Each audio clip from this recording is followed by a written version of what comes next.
Queridos alumnos y queridas alumnas, niñas, niños, buenas tardes. En estas tardes lluviosas, hay que acostumbrarnos a este temporal, a ver cuándo se quitan, pero sí, el ambiente es muy húmedo. Bueno, en esta charla vamos a culminar desde la perspectiva teórica la unidad 1. Que tiene que ver con toda la historización y la conceptualización del capitalismo, de la historia del capitalismo y de la evolución del hombre con respecto a la naturaleza y la sociedad. ¿Sí? Bueno, como vimos en la charla pasada, el capitalismo arribó a su última fase a finales del siglo XIX, del siglo antepasado, cuando pasó de ser un capitalismo de libre competencia a un capitalismo monopolista, ¿sí? Y hay varios rasgos que distinguen esta fase del capitalismo monopolista. Algunos le llaman esta fase también, a esta etapa, como la etapa del capital financiero, y otros también le llaman la fase imperialista del capitalismo, ¿sí? Bueno, en esta fase es cuando el capitalismo concentra y centraliza el capital en grandes empresas, en monopolios, en trust, y también este capital se concentra en pocas manos y en pocos países, ¿sí? Bueno, entonces vimos también cómo va surgiendo el monopolio. Las empresas capitalistas dejaron de ser empresas pequeñas que competían entre sí para irse transformando en grandes conglomerados industriales que concentraban el capital y lo centralizaban en unas cuantas manos, lo que dio origen al monopolio u oligopolio. Mono significa uno en griego y polis es poder.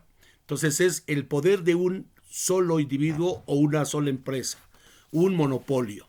También se le llama oligopolio porque en la mayoría de los casos no solamente hay una sola empresa, sino son unas cuantas empresas. La legislación norteamericana y europea no podían permitir que una sola empresa controlara el mercado, y legislaron, hicieron leyes contra el monopolio. En casi todos los países está prohibido el monopolio, ¿sí? Y entonces lo que hacen es permitir la presencia de 2 o 3 monopolios, un selecto grupo de empresas y que controlan el mercado, y eso se le llama oligopolios. Oligos significa pocos en griego y polio significa poder, el poder de pocas empresas, ¿sí? Y la oligarquía es el poder de unas pocas personas. Y esta oligarquía se da por el gran poder económico que se traduce en un poder político de unas cuantas y un puñado de personas muy ricas que controlan el poder y el capital. Bueno, también decíamos que esta etapa del capitalismo se caracteriza por el impresionante poder que va a tener ahora los bancos. Los bancos surgieron en la Edad Media como, digamos, cajas de ahorro en el cual los ricos mercaderes se sentían seguros de llevar sus grandes cantidades de oro, de riqueza que habían acumulado, y se sentían seguros en una casa que les brindaba seguridad. Obviamente esas casas estaban protegidas por soldados y vigilancia terrible, y los comerciantes, los mercaderes, con gusto le pagaban dinero al banco para que le guardara su dinero, y cuando ellos requirieran se los regresaban, ¿sí? Bueno, los bancos empezaron a concentrar dinero y se volvieron también muy poderosos, ¿sí? El hecho de brindar un servicio para guardar tu dinero, y podías tener eventualidades, que te lo robaran, que se te devaluara, en fin, que surgiera una catástrofe, una guerra y se perdiera ese dinero. Entonces las empresas tenían que responder. Entonces eran empresas, los bancos de por sí eran empresas muy fuertes. ¿Sí? Bueno, con el paso del tiempo los bancos se dieron cuenta que tenían mucho dinero y los mismos mercaderes a veces tenían que pagar, comprar mercancías, pagar, y recurrían a los bancos cuando tenían necesidad. Sí, sacaban su dinero, pero luego necesitaban todavía más dinero y los bancos, como tienen mucho dinero, se los prestaban. Entonces los bancos no les costaba nada ese dinero porque eran dinero de otros ahorradores. Se lo prestaban, pero tenían que correr un riesgo y entonces tenían que pagar un interés que las personas cuando tienen necesidad de dinero, con gusto pagan interés o pagamos interés. Y entonces los bancos empezaron a tener esa doble función de recibir dinero de los ahorradores y a la vez ese dinero de los ahorradores poder prestarlo a las personas que requerían un crédito y a cambio de ello ganaban un interés. Bueno, con el paso del tiempo los bancos ya no solamente recibían dinero de los grandes mercaderes, sino dinero del público en general. ¿Sí? Puede uno llegar, depositar en una tarjeta de débito, una cuenta de ahorros, ¿sí? Depositar su dinero. Y el banco antes pagaban un interés por tu dinerito, un pequeño dinero. Ahora te cobran hasta comisiones por tener tu dinero. ¿Sí? Bueno, entonces los bancos recibían dinero de los ahorradores y ese dinero lo podían prestar a la gente que requería un crédito. Eran intermediarios. Y la diferencia entre las tasas de interés que paga el banco por tener un ahorro y que le pagan al banco por recibir un crédito era el diferencial o la ganancia de los bancos. Le pagaban muy poco interés a los ahorradores y cobran muy alto interés a los que piden dinero prestado. Y este es la fuente de ganancia de los bancos. Ahí está las utilidades de los bancos. Bueno, a finales del siglo XIX, los bancos empezaron también, al igual que las empresas, empezaron a tener una concentración del capital. Pocos bancos concentraban grandes cantidades de dinero, ¿sí? Y muchos bancos fueron quebrando, los fueron desapareciendo, de manera que también se dio una monopolización, pero ahora de los bancos. Y entonces quedaron igual que los monopolios industriales, quedó un pequeño sector de bancos que eran muy poderosos. Y entonces todas las empresas tienen relación con los bancos. Le depositan su dinero y piden dinero prestado. Muchas empresas ya no pudieron pagar sus deudas al banco y fueron absorbidas por los bancos. O los bancos de plano eran socios, le compraban acciones a las empresas. Y entonces poco a poco se dio esa fusión entre los banqueros con la industria.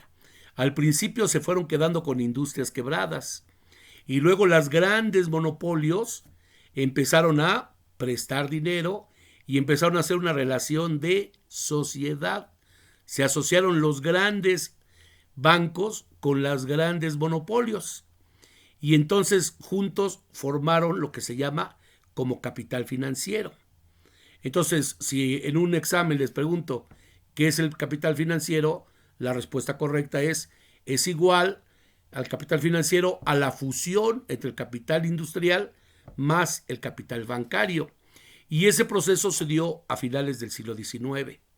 Y entonces de manera que surge el capital financiero y es un gran acontecimiento a nivel mundial, ¿sí? Incluso por eso se le llama a este periodo, a esa etapa, tal y como lo vieron en su tarea pasada, se le llama la etapa del capital financiero, ¿sí? Al capitalismo. Ha habido 3 grandes etapas: el capital comercial, el capital industrial y actualmente el capital financiero. Bueno, entonces a ese grupo de bancos que ahora forman el capital financiero y fusionados con los grandes monopolios, se les llama oligarquía financiera. El mundo económico la riqueza está concentrada en unas cuantas personas, multimillonarios que dominan las economías de los países y del mundo. Y eso se le llama oligarquía financiera y son un sector poderosísimo en el mundo, ¿sí? Bueno, muy bien. También otro rasgo del imperialismo fue con respecto a la relación entre los países del mundo, ¿sí? En un tiempo, mucho tiempo, hay dos tipos de países. Los países muy desarrollados y que son también es una oligarquía de países.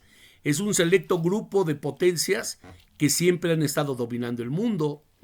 Y hablamos en la época del descubrimiento de América, hablamos de las potencias coloniales, eran Portugal, eran España, eran Francia, eran Inglaterra y nada más. Las otras economías como Italia y Alemania estaban divididas. Italia y Alemania eran muchos pequeños países, cada uno de ellos. Entonces, Holanda también era una potencia. Entonces, un pequeño grupo de países se repartió el mundo con el descubrimiento de América. El descubrimiento de América, que por cierto, el próximo año se conmemoran los 500 años de que México se volvió colonia de los españoles, ¿sí? Los españoles vencieron al gran imperio mexica y México se convirtió en una colonia de España. Se llamó la Nueva España, ¿sí? Entonces no tenemos nada que conmemorar el próximo año porque México dejó de ser un país independiente con un desarrollo autónomo. No sabemos a dónde iba a terminar el desarrollo de los aztecas y los otros pueblos, pero se hubiera formado una nación muy importante. Claro, estamos desvinculados de Europa y ellos tenían una gran tecnología militar. Aquí en México estaban muy divididos los pueblos por el vasallaje y el dominio de los aztecas, que tenían que pagar tributo, y entonces los españoles aprovecharon esa situación y generaron una guerra civil en México de muchos pueblos contra los aztecas. En realidad la conquista no la hicieron los españoles, la hicieron los pueblos indígenas contra los aztecas, tlaxcaltecas, cholultecas, etcétera, contra el imperio azteca, ¿sí? Eso que dicen que Cortés, el gran... No. Cortés aprovechó, era un tipo muy ambicioso y aprovechó esa situación muy magistralmente. También está demostrado que la viruela, las enfermedades que trajeron, diezmaron a la población y ganaron por eso la guerra. Era una población enferma, diezmada. El mismo emperador Cuitláhuac murió por la viruela que trajeron los españoles. Perdón. Bien, entonces se creó con el capital comercial una relación entre países, colonias y las coronas, la metrópoli, ¿sí? La corona española, la corona inglesa, y había muchas colonias, la colonia portuguesa. Y entonces esas colonias no tenían independencia ni económica ni política y tenían que dar toda su riqueza, su patrimonio, sus recursos naturales a la metrópoli, ¿sí? México, Perú, mandaban flotas de barcos llenos de oro y de plata hacia Europa. Todo eso generó un gran comercio, ¿sí? Y eso estimuló el desarrollo del capitalismo en Europa, ¿sí? Y con nuestros países quedaron subdesarrollados. Luego vino la independencia, ¿sí?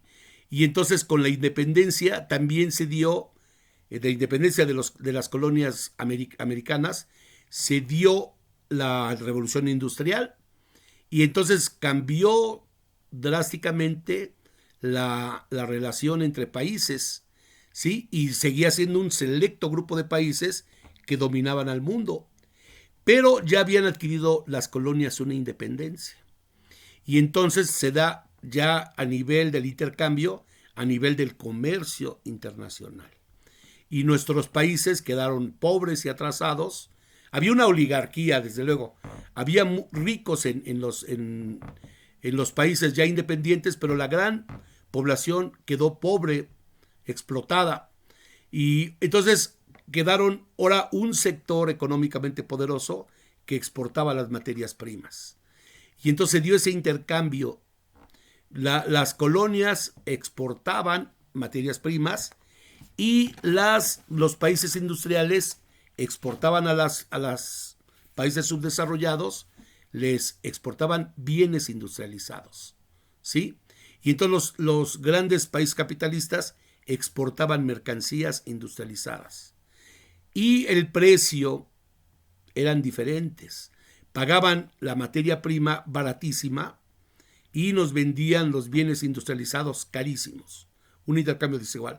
De manera que el comercio, que era muy abundante, no terminó con el subdesarrollo ni la dependencia económica.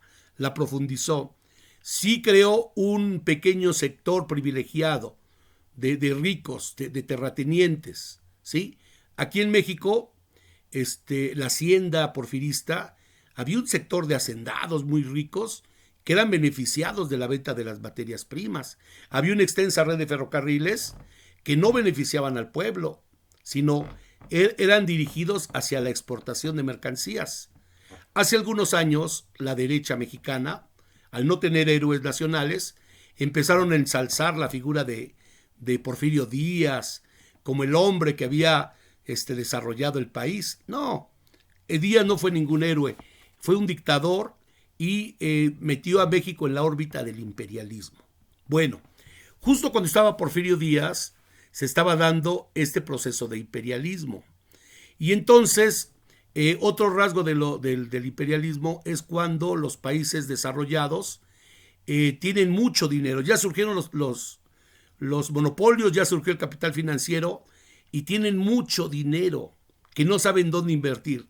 Y ya los mercados entre esos países están saturados y buscan nuevos mercados. ¿Hacia dónde dirigirse? Pues hacia los países subdesarrollados, dependientes, que no tienen todavía industria. Y entonces era más fácil ahora que los países desarrollados exportaran capitales en lugar de exportar mercancías. Podían aprovechar la mano de obra barata, todo el apoyo de los gobiernos subordinados a las empresas extranjeras, como Porfirio Díaz, les daban facilidades, bajos salarios, todo eso, e instalarse aquí.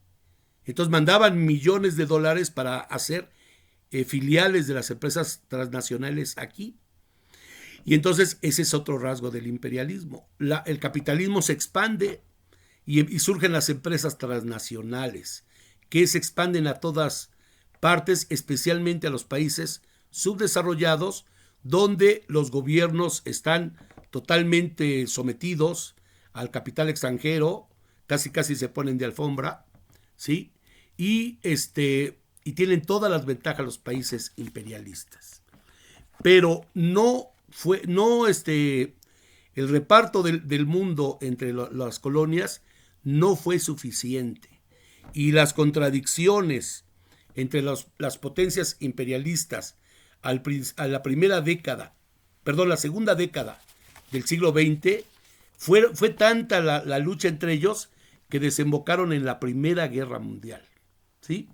Y la Primera Guerra Mundial fue la lucha por mercados, el reparto del mundo entre las potencias. No fue suficiente que se repartieran el poder.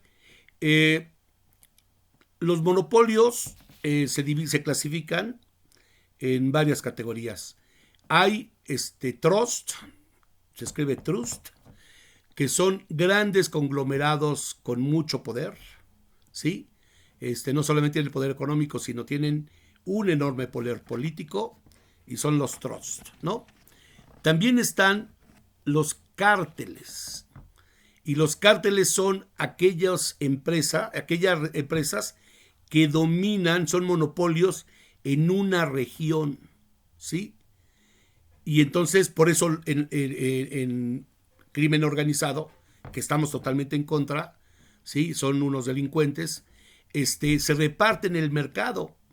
Y está el cártel del Golfo, el cártel del Pacífico, y luchan entre ellos a muerte, se reparten los mercados. Igual las empresas se reparten los mercados. Y obviamente no se andan matando como los delincuentes narcotraficantes, pero sí también luchan ferozmente por los mercados y llegan a repartirse el mundo territorialmente hablando, ¿sí? Por ejemplo, hay algunos monopolios o oligopolios. Por ejemplo, la industria cervecera en México. Hay algunas zonas del país donde la cerveza Modelo se vende nada más. Hace algunos años iba uno a Acapulco, imagínense Acapulco, la playa, todo eso, y llegaban las personas ahí de las palapas donde uno se cobijaba. ¿Quiere una cervecita? Sí, sí, sí. Y decía, ¿cuál quiere? No, pues una Tecate. No, tenemos Modelo. Pero aquí en Puebla, en los años 80, se vendía nada más la Tecate, ¿sí? Y la Modelo se vendía muy poco. Y en cambio ahí en Acapulco se vendía la Modelo, la Corona, ¿sí? Y entonces estaban así repartidos los mercados, los monopolios por cárteles, ¿sí? Y ese es el reparto territorial del mundo. Y entonces, a nivel de los grandes monopolios europeos, el reparto del mundo no fue suficiente, se excluyeron algunos países y se inició la Primera Guerra Mundial, que fue una guerra por los mercados, ¿sí? Bueno, después de la Primera Guerra Mundial se consolida el sistema imperialista o el capital financiero, pero se da un hecho fundamental. Hay una gran crisis económica en 1929, se llamó la Gran Depresión, y entonces la Bolsa de Valores de Nueva York en octubre del 29 se desplomó en un día, el famoso Jueves Negro, porque hubo una gran especulación en la Bolsa de Valores. Las empresas empezaron a emitir bonos, a vender bonos entre la gente, y entonces prometían grandes ganancias y la gente cayó. Y entonces empezó a haber una gran demanda por los bonos, pero no estaban sostenidos por la producción. Eran bonos chatarra, bonos que se habían hecho sin ningún sustento. Y entonces, en un momento dado, todo el mundo quería comprar, porque estaban aumentando los precios de las acciones. Pero empezó a haber una desaceleración económica, un estancamiento. Y entonces, en el estancamiento, las empresas empezaron a sufrir pérdidas en sus ventas. Y entonces empezaron a querer vender. Ahora las empresas vendían sus acciones y los precios empezaron a bajar. Y entonces, como todas las empresas se sincronizaron, cayeron los precios de la Bolsa de Valores de Nueva York a un nivel impresionante. Hubo empresarios se suicidaron. Fue terrible. Y la economía cayó, la economía mundial cayó. Se llamó la Gran Recesión. Y la crisis duró de 1929 a 1933. Y entonces había que buscarle una salida a esta crisis. Y ya además el capital financiero era muy fuerte. Y por eso estaba la bolsa de valores. Porque ya había mucho dinero y los bancos y las bolsas de valores estaban ahí dentro del capital financiero y estaban muy fuertes. Pero también la economía estaba cayendo, ¿sí? Y entonces había que darle una salida a esta crisis. Y surgió un gran economista llamado John Maynard Keynes, ¿sí? Y él escribió un libro muy famoso que se llama teoría general de la ocupación, el interés y el dinero. ¿Sí? Bueno, el país más afectado de la crisis del 29 fue Estados Unidos. ¿Sí? Y entonces en 1932 subió a la presidencia de los Estados Unidos Franklin Delano Roosevelt. Y él ganó las elecciones porque propuso un nuevo programa de gobierno que le llamó el New Deal, el nuevo pacto, el nuevo acuerdo, así se traduciría, ¿sí? Donde se incorporaban las ideas de este gran economista que fue John Maynard Keynes, ¿sí? Keynes se dice en inglés, ¿sí? Bueno, ¿qué proponía Keynes? Proponía que para salir de la crisis, el gobierno debía de invertir en obra pública, de manera que se crearan empleos y los empleos iban a llevar a una reactivación de la economía, porque tendrían capacidad de compra y habría mayor demanda que compraría los productos que las empresas con la recesión y el estancamiento no podían vender, ¿sí? Y había una mayor intervención del Estado, ¿sí? Pero Keynes dijo que era temporal en lo que salían de la crisis. Y las ideas de Keynes empezaron a dominar. Paralelo, hubo otras experiencias donde gracias a la intervención del Estado los países salieron de la crisis. Y está el caso de Alemania. Los alemanes hicieron algo parecido. Hubo una gran intervención del Estado y reactivó la economía. Pero en Alemania, un personaje con una mentalidad muy autoritaria, un tipo totalmente peligroso llamado Adolf Hitler, por la vía violenta y vociferante, así, y generó el fascismo en Alemania. El fascismo se entiende cuando llegas al poder por golpes de Estado, por la vía violenta, no una vía democrática, ¿sí? Se llaman fascistas. Y Mussolini fue el que inició este movimiento. En Italia llegaron al poder por la movilización, así, de gente de Mussolini, y empezaron a ocupar calles y a derrocar gobiernos locales hasta que tomaron el poder Mussolini. Hitler lo copió y también tomaron el poder. Y también era una vía más o menos keynesiana, ¿sí? Donde el Estado tenía una gran presencia. Y un tercer país muy importante en esa etapa de la historia del mundo fue la URSS, la Unión de Repúblicas Socialistas Soviéticas, que habían seguido los postulados de Carlos Marx, que planteaba el comunismo, planteaba la supresión del capitalismo y de la propiedad privada y la socialización de los medios de producción y repartírsela a los trabajadores. Pero iba a haber una transición que iba a ser el socialismo, donde el Estado soviético, se llama Unión de Repúblicas Socialistas Soviéticas, el Estado soviético iba a administrar las empresas. Y entonces en esa etapa la estatización de la economía, la presencia del Estado fue impresionantemente fuerte en todos los países, tanto capitalistas como socialistas, ¿sí? Bueno, y entonces durante un tiempo salieron de la crisis en los años 30, pero duró muy poco esta salida de la crisis porque estalló la Segunda Guerra Mundial en 1939. Y este conflicto terminó hasta 1945, con la derrota de Hitler, las tropas de Hitler, por parte del ejército de la Unión Soviética.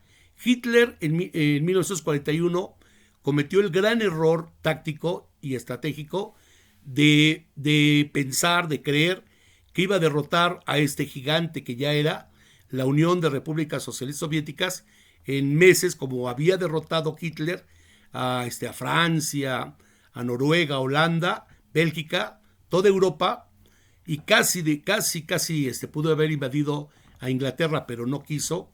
Hay una película que apenas le estrenaron, se llama Dunkerque, donde narra cómo Hitler acorraló a los ingleses en una playa, Dunkerque, y los dejó días ahí en la playa hasta que les dio chance de que los desalojaran.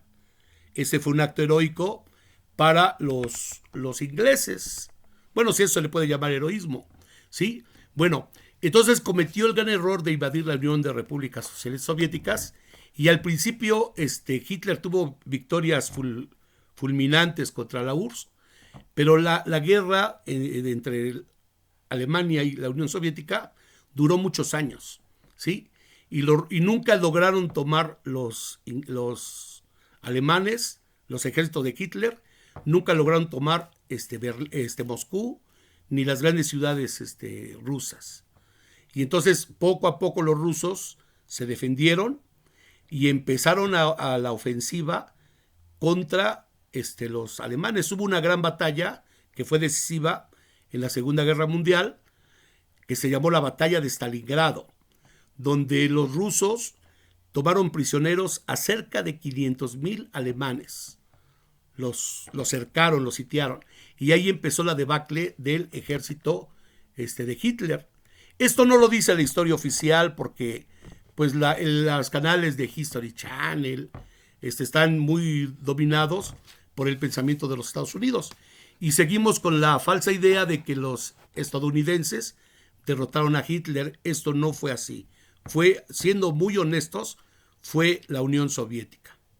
Y entonces, con la derrota de Hitler, empezó una etapa por parte, después los estadounidenses y los rusos, los soviéticos fueron aliados. Después de derrotar a Hitler, fundamentalmente los soviéticos, se rompieron las hostilidades y empezó la lucha entre la URSS y los Estados Unidos, que quedaron como las dos grandes potencias de la Segunda Guerra Mundial. Se instauró un periodo de auge en el mundo y duró de 1945 hasta 1970. Más de 25 años de auge. Los estadounidenses emergieron como una gran potencia mundial y ayudaron a la reconstrucción de los países que habían perdido la guerra, como Alemania y Japón. Recuerden que los estadounidenses derrotaron a los japoneses tras las bombas atómicas en Hiroshima y Nagasaki, ¿sí?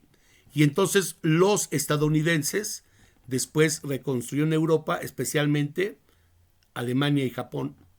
Ganaron mucho dinero ahí con el Plan Marshall y hubo una gran auge. Se le llamaron los años dorados del capitalismo, ¿sí? Bueno, después de eso vino en 1975 una gran crisis mundial económica debido a que apareció un fenómeno que no se conocía, que es la inflación. Y la inflación es un fenómeno muy perjudicial que consiste en el aumento de los precios. Todo empieza a subir de precios. Y entonces eso es muy nocivo porque deteriora el poder adquisitivo de la gente. Si yo gano 1,000 pesos, hoy me alcanza para comprar cierta cantidad de productos, pero con la inflación ya no voy a comprar la misma cantidad, a lo mejor compro 5% menos de lo que compraba. Y entonces empieza a deteriorarse mi poder adquisitivo y por eso es nocivo. Y la inflación se le culpó a las teorías keynesianas.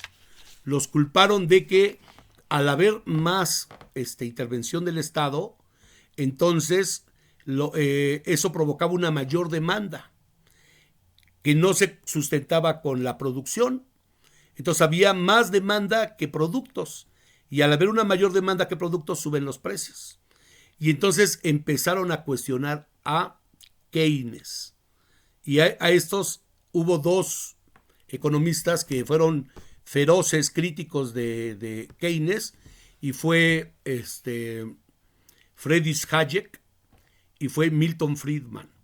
Curiosamente, a los dos le dieron el Premio Nobel de Economía, uno en 1975 con un libro que se llama Camino a la Servidumbre de Friedrich Hayek, y en 76 a Milton Friedman con el libro Libertad de Elegir, ¿sí? Y entonces empezó a cuestionarse el keynesianismo y surgió un nuevo modelo económico, una nueva escuela del pensamiento llamada monetarista, que planteaba terminar con el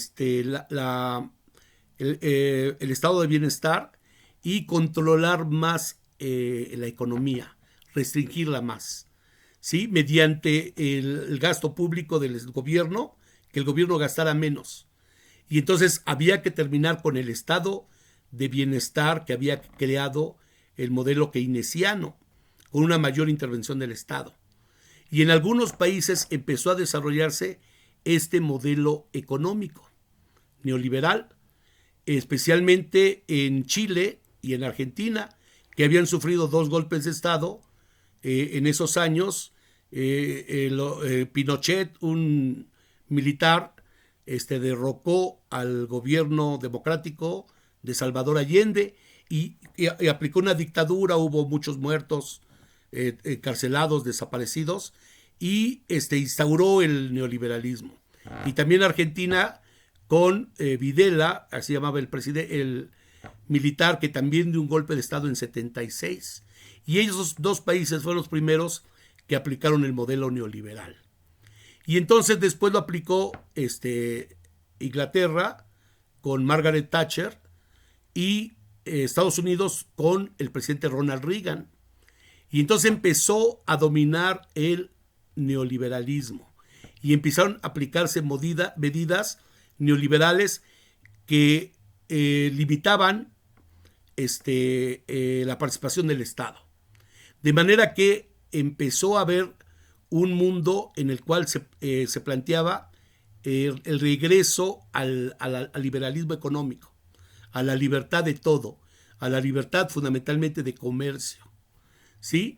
Y entonces a ese modelo se le llama neoliberal porque, como vamos a ver en las próximas clases, el liberalismo económico planteaba la libertad de todos los individuos de comprar, vender, contratarse, etc. Y fue postulado por Adam Smith y David Ricardo. Y entonces 200 años más tarde retomaban esos postulados, ¿sí? Bueno, y entonces hubo 2 organismos financieros, el FMI y el Banco Mundial, que apoyaron esas medidas y fueron obligando a los países a adoptar ese tipo de medidas de libertad de comercio, apertura comercial. Bueno, de manera que así surgió un modelo que se llama la globalización. Y luego sucedió algo muy bueno, de acuerdo a mis convicciones. Yo soy de izquierda, ya creo que ya se dieron cuenta, cayó el socialismo. El socialismo en la Unión Soviética y en otros países se desmoronó. Bueno, no hubo ninguna guerra, a diferencia de cómo llegaron al poder los socialistas, que llegaron después de una guerra que cobró muchas vidas porque los capitalistas no soltaron el poder así nada más porque sí, debieron de conquistarlo mediante una revolución armada. El socialismo no disparó una sola bala contra los opositores. Y los países que antes eran socialistas se volvieron países capitalistas. Y ese fenómeno fue en 1989, cuando en la República Democrática Alemana se formaron dos repúblicas en Alemania, la República Democrática Alemania y la República Federal de Alemania, una capitalista y otra socialista. Pues la República Democrática Alemana hizo un plebiscito y la mayoría de la población aprobó anexarse, o sea, regresar a la República Federal de Alemania y unificar en un solo país, lo cual fue muy bueno, muy positivo, porque los alemanes volvieron a ser un solo pueblo, ¿sí? Y había un muro que separaba Berlín, entre el Berlín Oriental y el Berlín Occidental, y ese acontecimiento está considerado como un gran acontecimiento histórico, ¿sí? Y posteriormente cayó la Unión Soviética. Igual, había 22 repúblicas socialistas, se declararon independientes y se declararon capitalistas. Se derrumbó el socialismo.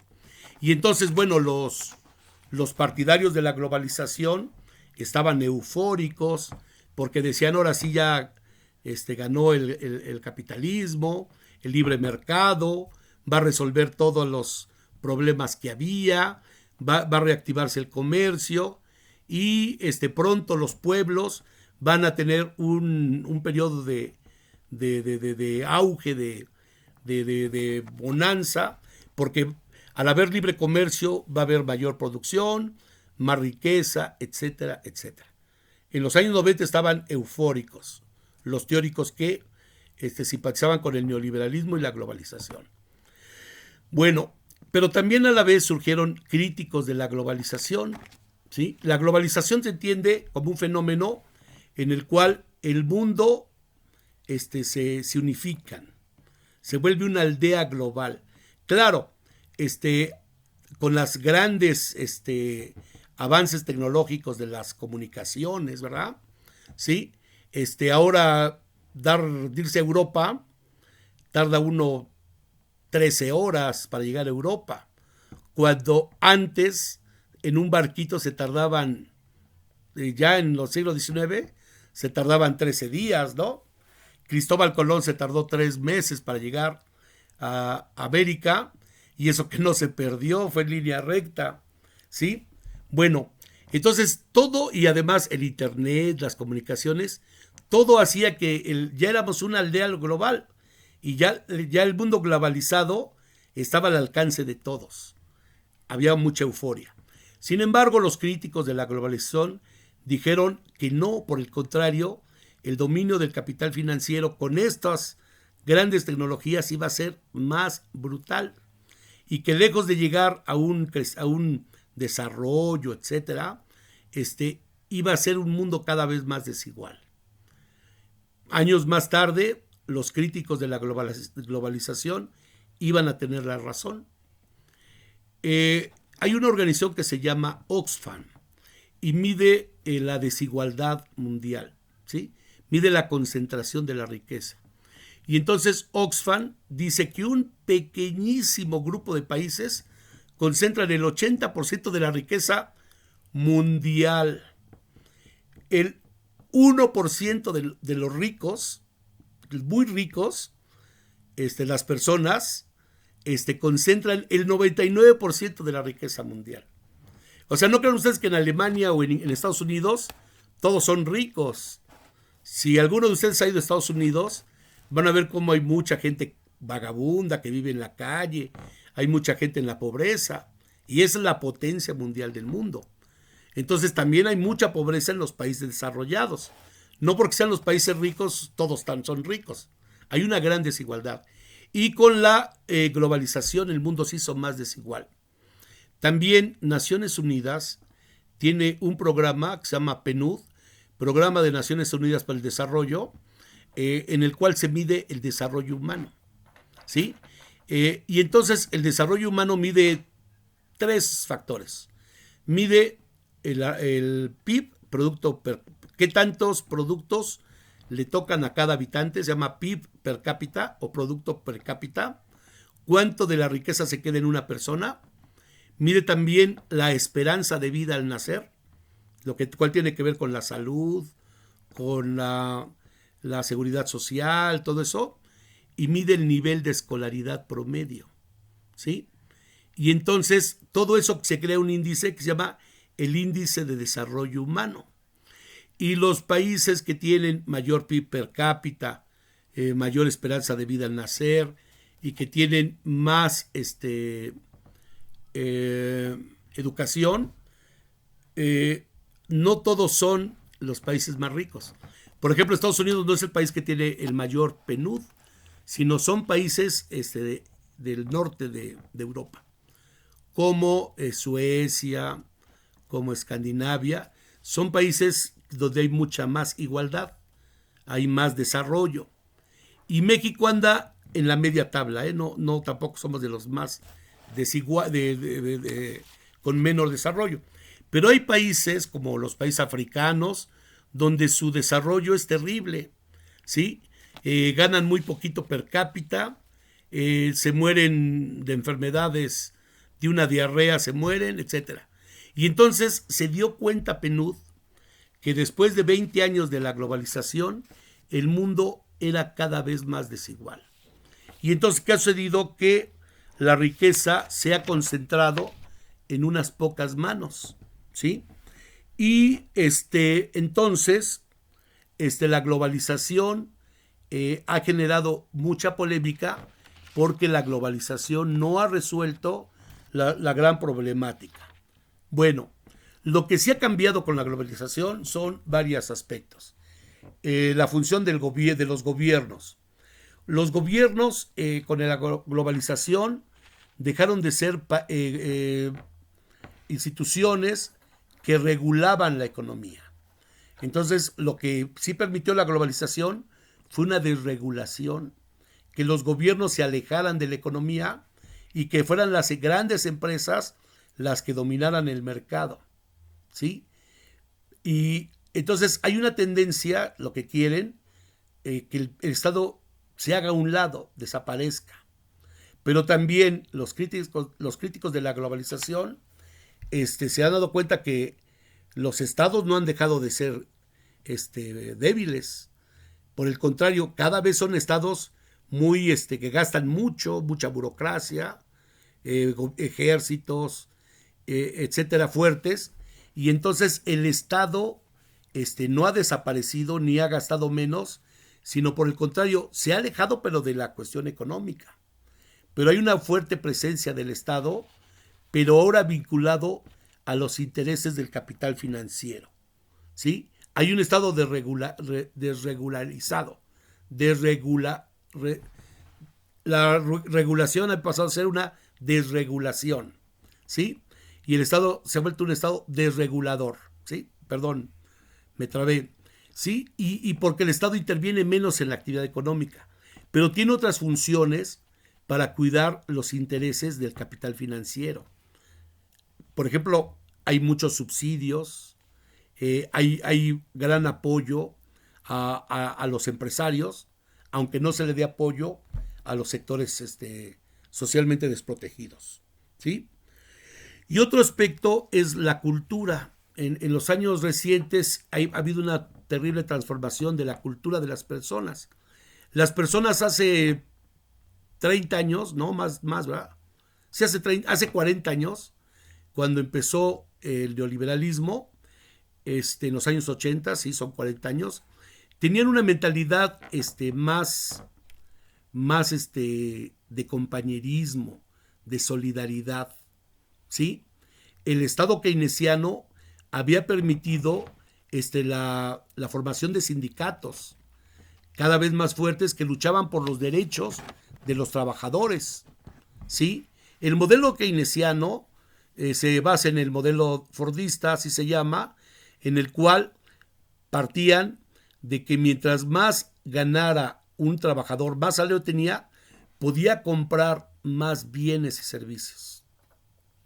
Se consideraba el desarrollo como el tener más bienes, tener microondas, tener derecho a hacer vacaciones, en fin, mientras más consumíamos, pedir pizzas a domicilio,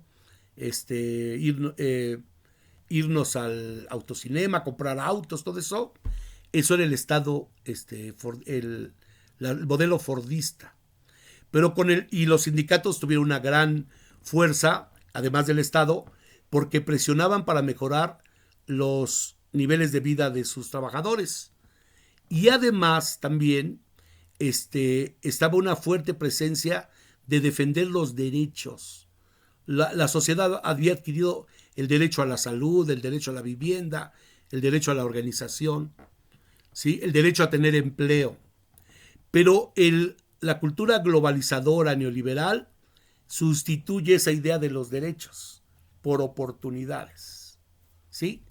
Bueno, si tú no quieres estudiar es porque no has aprovechado las oportunidades. Las oportunidades ahí están, pero tú por alguna razón no las aprovechas, ¿sí? Cuando antes era un derecho la educación o la salud.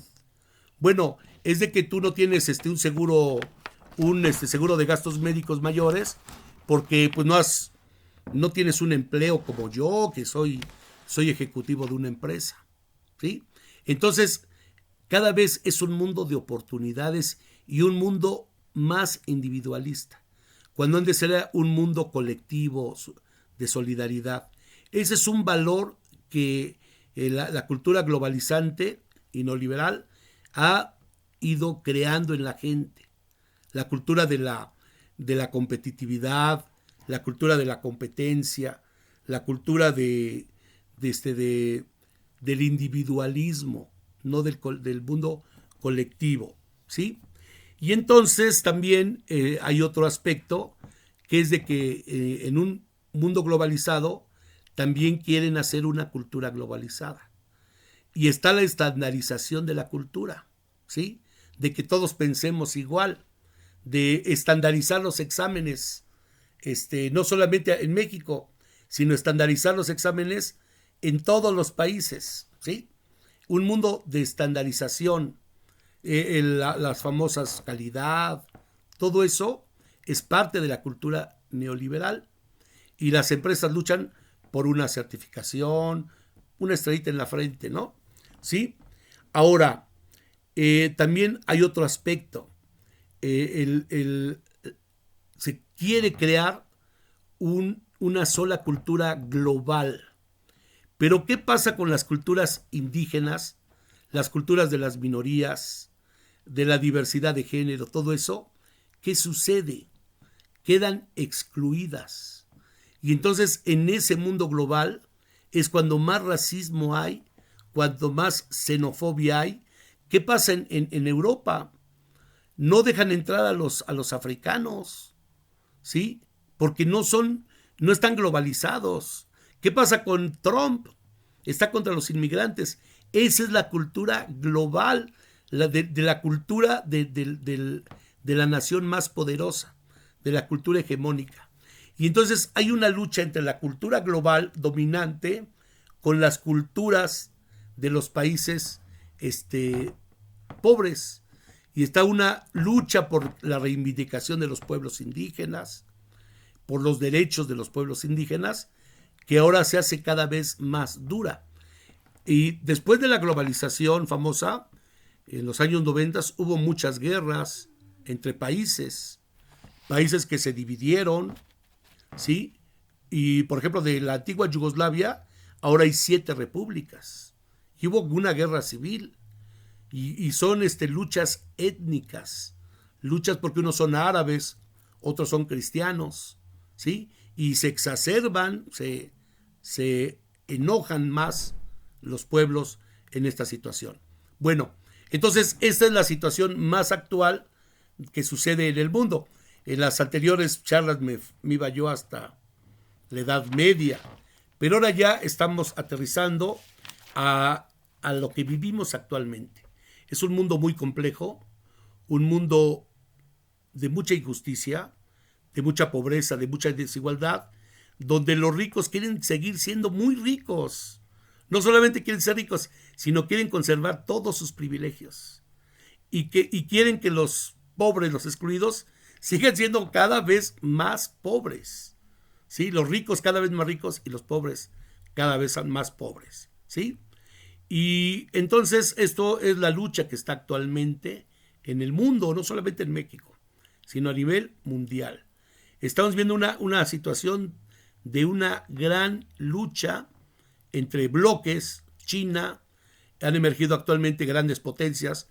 Ahora está China, una gran potencia. Rusia sigue siendo una gran potencia después del socialismo. Están los Estados Unidos y está el bloque europeo. Alemania es actualmente una potencia, vuelve a ser otra potencia nuevamente, ¿sí? Inglaterra sigue siendo una gran potencia, ¿sí? Entonces estamos en un mundo ya cada vez más de polos y un mundo más complejo. Bueno, yo les mando las instrucciones de esta actividad.